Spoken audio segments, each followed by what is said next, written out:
मान लो आपके जेब में 1,000 रुपया है, लेकिन क्या आप जानते हो वो 1,000 रुपया हर मिनट कम हो रहा है। आप कहोगे मुझे तो 1,000 रुपया 1,000 रुपया ही दिख रहा है। आप सही बोल रहे हो, लेकिन वो 1,000 रुपये की वैल्यू हर मिनट कम हो रही है। आप पैसे को पैसा समझते हैं, जबकि पैसा का असली सच कुछ और है। आज मैं आपको बताऊंगा पैसे का असली सच और क्यों हर साल महंगाई बढ़ती जा रही है और इन्फ्लेशन क्या होता है। तो सबसे पहले करेंसी वर्सेस मनी दोनों का डिफरेंस समझते हैं। अगर आप ये समझ लेते हैं तो आप बहुत ही वेल्दी बन सकते हैं। Currency versus money. करेंसी वो नोट जो गवर्नमेंट बनाती है, जिसे आप और हम यूज़ करते हैं। और मनी जो है वो रियल मनी है। मनी क्या है? रियल मनी है, जैसे गोल्ड, सिल्वर।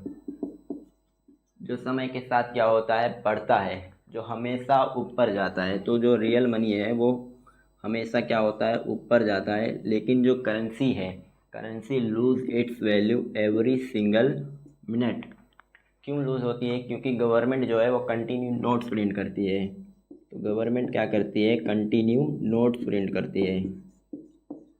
और जो मनी है वो हमेशा ऊपर जाता है। तो currency lose its value every day, but money holds value. मान लो आपके पास 10 लाख रुपया कैश है और 10 लाख रुपए का गोल्ड, और मैं आपको बोलता हूँ कि आप इस दोनों को 10 साल लॉकर में बंद करके रख दो। तो 10 साल बाद क्या होगा? 10 साल बाद जो 10 लाख रुपया कैश था उसकी वैल्यू अब 10 लाख नहीं रही, वो कम हो गई।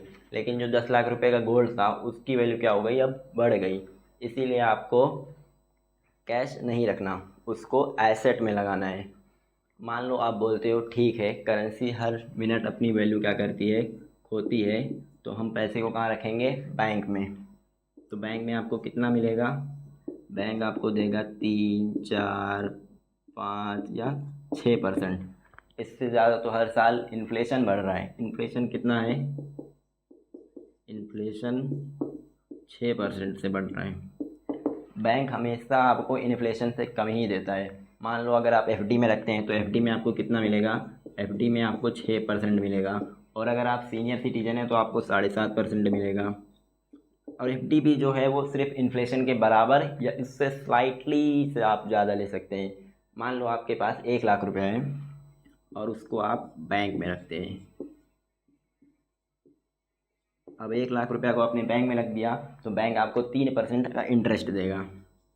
तो आपका पैसा कितना हो जाएगा? 1,03,000। और उस साल इन्फ्लेशन भी तो हुआ होगा। अब इन्फ्लेशन मान लेते हैं 6% का हुआ, तो आपके पैसे का जो रियल वैल्यू है वो 1,03,000 नहीं होगा, वो 97,000 होगा। क्यों? क्योंकि इन्फ्लेशन भी 6% हुआ है। यानी आपको क्या हुआ? 3,000 रुपये का लॉस हुआ। और अगर आप एफडी में रख दिए होते पैसे को तो एफडी में कितना मिलता आपको? एफडी में आपको अगर रखते तो उसमें 6% मिलता। यानी आपका पैसा हो जाता 1,06,000। अब आपका पैसा कितना हो जाता? 1,06,000। यानी आपका पैसा ग्रो हुआ ही नहीं, आपको कुछ मिला ही नहीं। और आपको मालूम होगा जो बैंक होता है वो हमारे पैसे को क्या करता है, यूज़ करता है। सिर्फ 5 से 10% ही पैसा को क्या करता है, रिजर्व करता है। बाकी सारे पैसे को लोन दे देता है। आपने पैसा नहीं कमाया मगर बैंक ने पैसा कमाया। इसीलिए सबसे अच्छा ऑप्शन है कि आप पैसे को कहाँ रखें? गोल्ड और सिल्वर में। अपने पैसे को कहाँ रख दें? गोल्ड और सिल्वर में।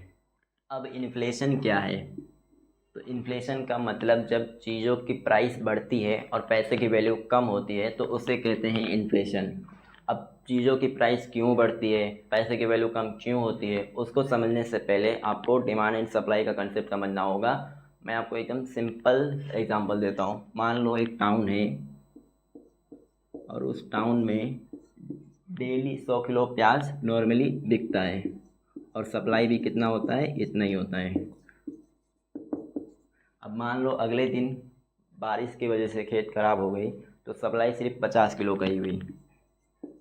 अब प्याज तो सबको चाहिए ही चाहिए, डिमांड अभी भी उतना ही है, लेकिन जो प्याज है मार्केट में वो सिर्फ 50 किलो है।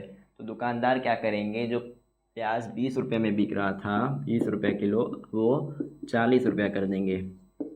तो कंक्लूज़न क्या निकला कि जब डिमांड ज़्यादा होता है, जब डिमांड ज़्यादा होता है और सप्लाई कम, तो प्राइस ऑटोमेटिक क्या होता है, बढ़ जाता है।